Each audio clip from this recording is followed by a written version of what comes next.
Ya, bismillah. Assalamualaikum warahmatullahi wabarakatuh. Waalaikumsalam warahmatullahi wabarakatuh. Nama saya Egi Fahmi dengan NIM akhir 47. Di sini saya akan menyampaikan materi pilihan psikolinguistik dari buku Pengantar Pemahaman Bahasa Manusia dari Sundono Djardjowijoyo. Di bab pertama ada 5 pembahasan. Yang pertama sejarah lahirnya psikolinguistik, definisi bahasa, kodrat bahasa, dan juga pragmatik. Yang pertama, psikolinguistik itu ada 2, sejarah dan juga definisi. Yang pertama, tahap formatif, linguistik, kognitif, dan teori psikolinguistik. Tahap formatif ini adalah tahap di mana teori-teori tentang psikolinguistik itu belum banyak ditemukan atau baru awal dari pembahasan adanya teori psikolinguistik begitu. Yang kedua, teori linguistik ini teori yang banyak sekali menggunakan teori dari Chomsky begitu. Yang ketiga, teori kognitif yaitu adalah pemrosesan mental dalam memahami, memproduksi dan juga mengingat bahasa. Dan yang terakhir baru teori psikolinguistik yaitu adalah teori penggabungan antara psikolinguistik atau psikologi dan juga bahasa linguistik. Dan lengkap menyatakan bahwa psikologi bahasa berkaitan dengan 3 hal. Yang pertama, komprehensi, produksi, dan juga peran bahasa. Yang pertama, komprehensi adalah bagaimana kita dalam memahami informasi begitu. Penyampaian seperti ini. Kalian sedang komprehensi. Nah, sedangkan produksi adalah ketika teman-teman menanyakan sebuah pertanyaan. Itu produksi. Yang ketiga adalah peran bahasa. Peran bahasa adalah bagaimana kita sebagai manusia bisa memulai bahasa dari bayi sampai sekarang. Bagaimana perkembangan bahasa kita. Kodrat bahasa. Tentu kodrat adalah sebagai sebuah takdir. Iya kan? Di sini saya tuliskan tentang manusia dan juga hewan. Tentu berbeda bahasa manusia dengan bahasa hewan. Begitu. Yang pertama, manusia ketika untuk berkumpul, misalnya berkumpul di sini, maka teman-teman sudah maksud mengenal kata berkumpul begitu. Tapi berbeda dengan hewan. Di sini saya contoh ayam begitu. Ayam ketika induknya membunyikan simbol-simbol tertentu, maka pitik atau anaknya itu ikut begitu. Jadi berbeda antara bahasa manusia dan juga bahasa hewan. Bahasa hewan dimanapun tempatnya, di Afrika, di Amerika, dimanapun, ayam akan bunyi seperti ayam. Berbeda dengan manusia. Itu akan mempengaruhi faktor lingkungannya begitu. Misalnya kita di Banyumas, tapi lahirnya kita di Jawa Timur begitu. Maka logat ngomongnya pun akan berbeda begitu. Berbeda dengan hewan tentunya. Nah, definisi bahasa itu adalah sifatnya arbitrary untuk fungsinya untuk berkomunikasi dan juga berinteraksi antar sesama begitu.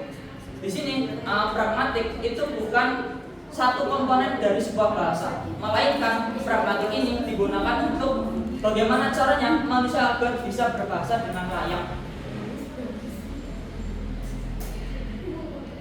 Di bab 2 ada 3. Yang pertama, penelitian mengenai persepsi ujaran.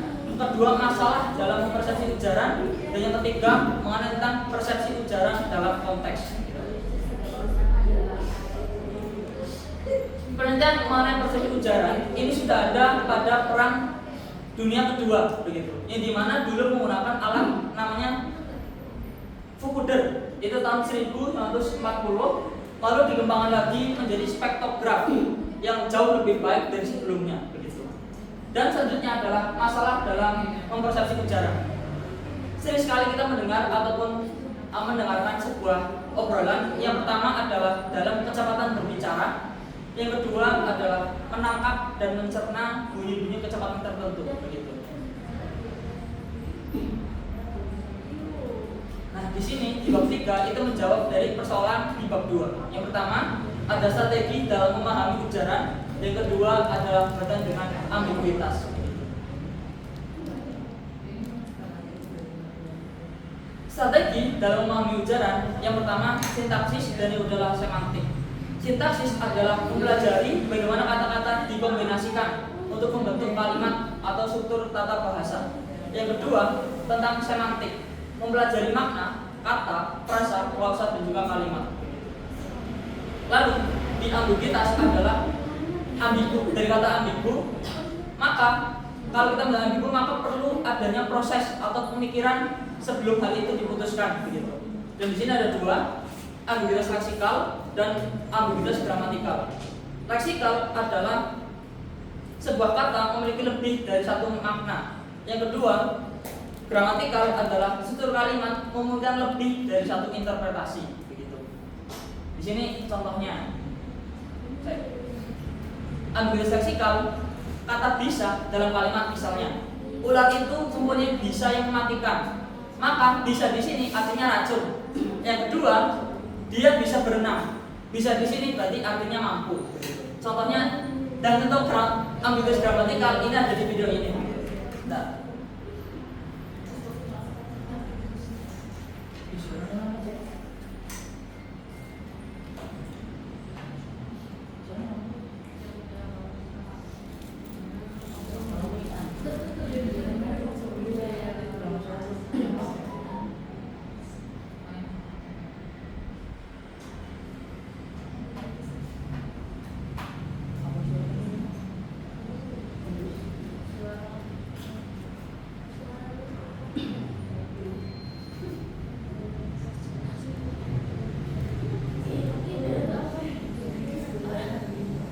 Ya ternyata soalnya nggak bisa ya, jadi nggak boleh.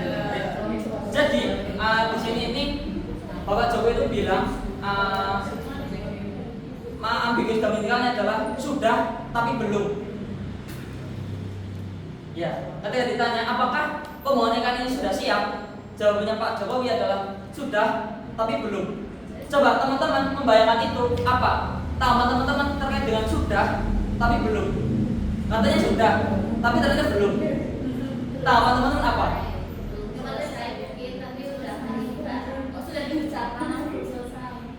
Sudah selesai tapi tapi belum selesai. Oke, ada lagi?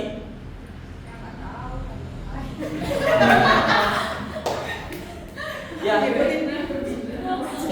itulah kalimat ambiguitas. Jadi kita perlu memproses lagi. Yang dimaksud Pak Jokowi ini apa? Sudah tapi belumnya di mana begitu? Apakah sudah dalam proses pembangunan tapi belum dalam artian semuanya setelah menyeluruh atau seperti apa begitu? Itu yang dimaksud contoh dari kalimat ambiguitas. Nah, di bab keempat adalah tujuan ujaran dan yang kedua adalah pelaksanaan ujaran.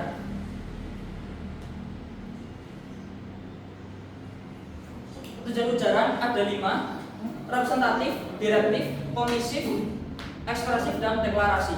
Yang pertama, representatif. Ini adalah pernyataan fakta begitu. Langit itu biru. Hari ini hari Rabu begitu ya, bolehlah begitu dan juga seterusnya. Intinya pertanyaan benar dan juga fakta. Yang kedua adalah kalimat direktif. Kalimat direktif ini adalah pendengar melakukan sesuatu. Misalnya minta tolong ambilkan gelas dan sebagainya. Yang ketiga, komisif atau komitmen bicara, yang artinya adalah saya berjanji tidak melakukan hal ini seperti ini begitu. Keempat, ekspresif, menyatakan keadaan psikologis ketika sedih atau apa kalian bahwa saya sedih atau saya merasakan hal yang sama begitu. Yang kelima, deklarasi, yang kalimat deklarasi lah. Bab ke-6 yaitu adalah hubungan antara kompresi dan produksi, yang dimana sudah dijelaskan tadi antara kompresi dan produksi sangat berkaitan antara pembicara dan juga pendengar. Di bab ke-8 itu adalah berkaitan dengan senyapan.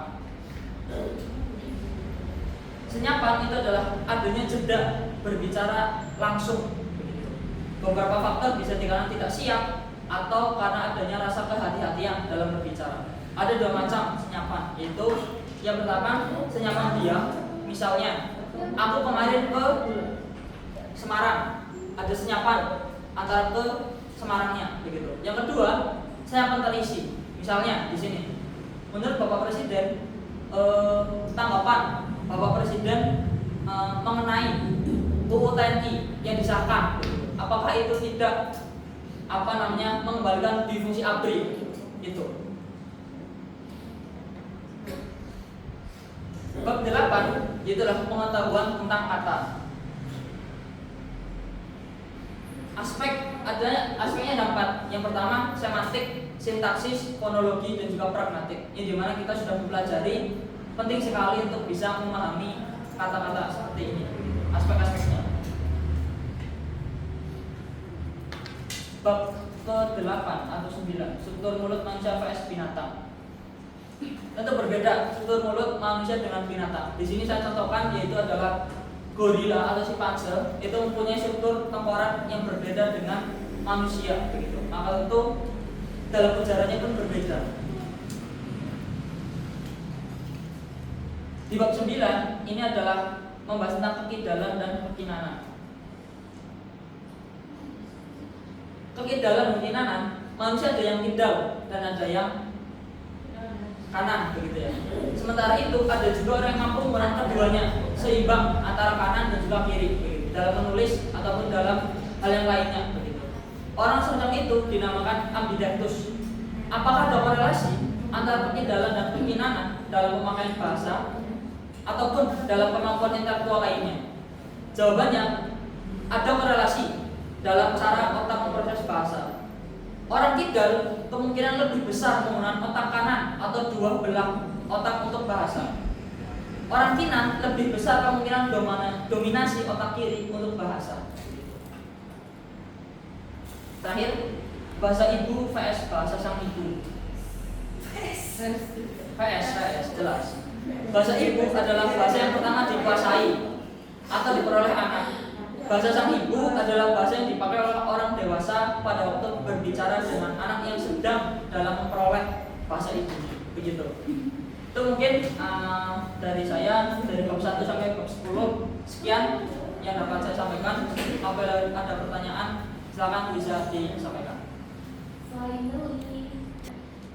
Assalamualaikum warahmatullahi wabarakatuh. Waalaikumsalam warahmatullahi wabarakatuh. Izin bertanya kepada Mas Eki. Sebelumnya perkenalkan, nama saya Sistiani Putami dengan NIK 58. Pertanyaannya, kalau binatang itu kan ada yang bisa berbicara ya, seperti manusia. Kayak contohnya burung beo. Sedangkan manusia sendiri banyak loh yang belum bisa berbicara. Bukan karena dia tuli atau apa, tapi emang mungkin speech delay atau gimana gitu loh. Nah, gimana sih pandangan psikolinguistik terhadap fenomena tersebut?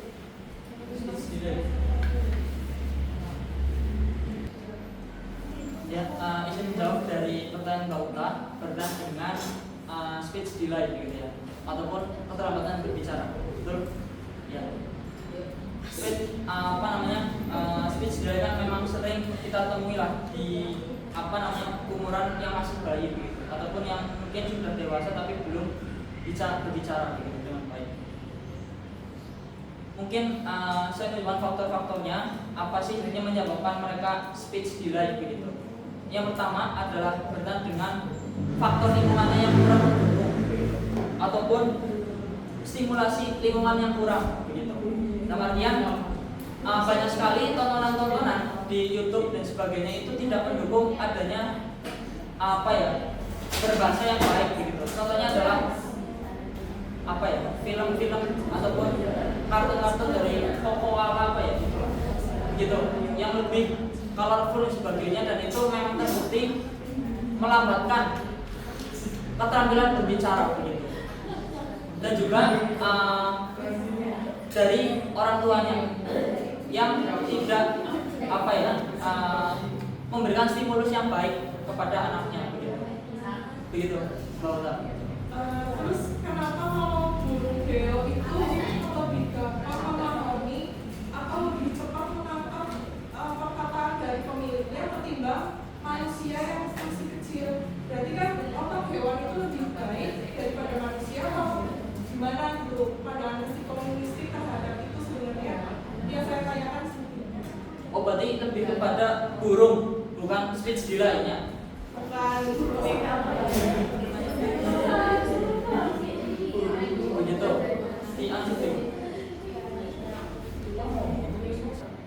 Saya Bosumur Spiro, NIM 48 sebenarnya kepada Eki. Seperti yang dipaparkan tadi, kesenyapan adalah termasuk gangguan berbicara atau berbahasa. Ketika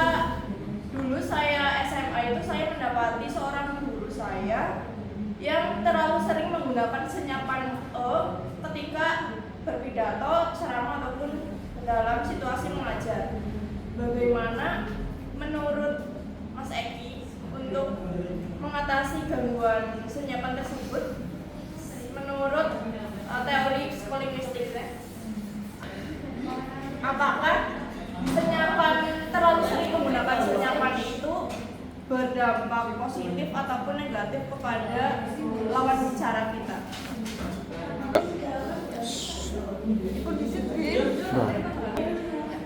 Sebelumnya terima kasih kepada Mas Eki izin bertanya. Saya Fatia Oktaviani izin bertanya. Sekarang kan lagi marak-maraknya AI, maksudnya lagi teknologi sedang berkembang sangat pesat. Kemudian biasanya bahasa AI itu terkadang kurang sinkron ataupun kurang manusiawi seperti kita pada sehari-hari gitu. Nah, pertanyaan saya, bagaimana dalam konteks teknologi temuan psikolinguistik ini dapat digunakan untuk mengembangkan AI atau sistem bahasa yang lebih manusiawi? AI ataupun teknologi. Perkenalkan, nama saya Arvina Rianita Merli dengan NIM akhir 52. Saya ingin bertanya kepada Mas Eki, pada bagian slide kekidalan dan kekinaan itu yang sudah dijelaskan tadi, apakah kekidalan itu bisa dikurangi atau disembuhkan seiring berjalannya pertumbuhan, atau justru lebih baik dipertahankan dan dibiarkan saja untuk sebagai bagian dari identitas seseorang? Karena saya pernah melihat bahwa ada seorang yang mengalami kekidalan itu sejak lahir. Terima kasih. Ya, izin menjawab pertanyaan dari Mbak Usi, yaitu berdasarkan pengalamannya, yaitu melihat kepala sekolah ataupun guru lah begitu berbicara di depan, itu banyak senyapannya. Kira-kira apakah itu mengganggu ataupun negatif apa sebagainya? Ya. Maka tentu saya jawab karena tadi berdasarkan dari saya begitu ya. Berarti di sini saya sendiri dan mohon maaf apabila nanti kita menjawab bagian dari ilmu psikolinguistik begitu. Yang pertama itu merupakan dampak negatif. Kenapa? Karena informasi-informasi yang disampaikan itu tidak utuh begitu, dengan terpotong dan tidak sempurna lah, ada senyapannya begitu. Ada beberapa hal yang kosong di situ. Dan di dalam ilmu komunikasi itu namanya itu tidak baik begitu, karena ada senyapan yang kosong begitu. Terus yang kedua, kenapa bisa seperti itu? Karena mungkin ada takut ketika ngomong itu salah begitu. Ada kehati-hatian di situ. Atau yang kedua, ketika dia mengalami pidato tapi ada senyapan, mungkin yang kedua adalah dia belum terlalu menguasai isi pidatonya begitu. Sehingga masih ada hal-hal senyapan di situ begitu. Begitu. Terus yang kedua terkait dengan Alvina dan juga Aswida tadi terkait dengan kekidalan kekinaan gitu ya. Jika dari lahir dia selalu kidal dalam artian kiri terus begitu, apakah ketika dia berlatih untuk ke kanan maka dia akan berubah begitu, dan juga struktur otaknya juga berubah begitu? Kalau menurut saya itu nanti ada otak itu akan semakin berkembang. Otak dalam perkembangannya atau semakin dilatih itu akan semakin berkembang. Jadi yang dunia kiri terus misalnya atau kanan terus tapi nggak bisa kiri, maka itu akan bisa dirubah begitu. Sering permainnya saya mungkin jadi bisa keduanya, antara kanan juga kiri. Karena dia seringnya kiri, habis itu dia dilatih kanan terus. Dan akhirnya adalah dia bisa dua-duanya, kanan juga kiri. Misalnya nulis di kiri dia bisa, nulis di kanan dia juga bisa begitu. Jadi otak itu bisa berkembang begitu, teman-teman. Begitu ya? Ya. Oke. Beo dan juga terkait dengan speech delay gitu ya. Kecepatan manusia begitu. Burung beo, hewan dan juga manusia itu saya sudah dijelaskan bahwa itu berbeda. Kodratnya juga berbeda.